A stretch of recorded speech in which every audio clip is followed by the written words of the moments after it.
I'm Amy Cherry. This local news is a service of Flagler County's Toyota dealer, Beaver Toyota, here to wow ya. Republican County Commissioner Nate McLaughlin is out. The two-term incumbent lost his seat to political newcomer Joe Mullins in the Republican primary.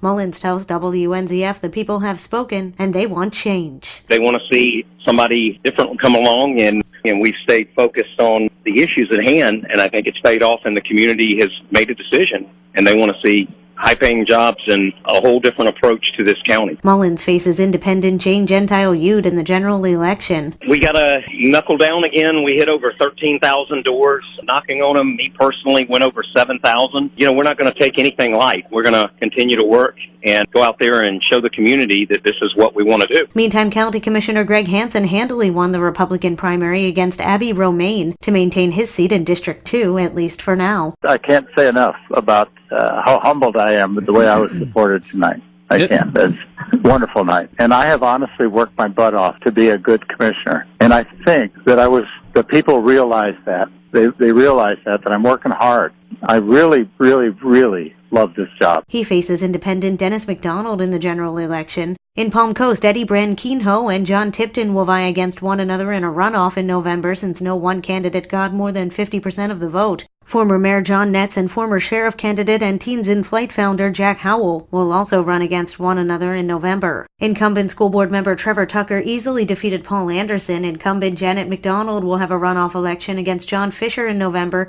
both of them edging out Carl Jones. A straw poll at a recent Chamber of Commerce event had Jones winning that race. Voter turnout was pretty high for a primary at 30%. That's higher than the past 3 off-year primary elections. But 62% of Flagler's registered voters chose to vote by mail or through early voting. This portion of WNZF Local News, a service of the Daytona Beach International Airport. Fly to the Big Apple in a New York minute on JetBlue from the Daytona Beach International Airport. A low bond issued by a judge has drawn the ire of Flagler County Sheriff Rick Staley. John Arking reports. Retired Circuit Judge J. David Walsh signed a warrant for the arrest of 25-year-old Tavares Calloway with just a $500 bond attached to it. That was despite the fact that Calloway is a registered sex offender who just got out of prison 2 months ago after serving 3 years of a 4-year sentence for statutory rape. Sheriff Rick Staley said he originally thought it was a clerical error where a 0 or even 2 had been left off. But when he learned it was not, Staley was stunned. With such a low bond, Calloway could easily post bail and skip out on his warrant, something he has a history of doing. After several inquiries, Circuit Judge Terrence Perkins raised the bond to $2,500. Calloway was arrested August 23rd in Hillsborough County after the probation office issued another probation violation report that showed a urinalysis indicating he had smoked pot, as well as been in or near a park, which is forbidden for sex offenders. He's due back in Flagler County in the next few days. From the WNZF Newsroom, I'm John Arking.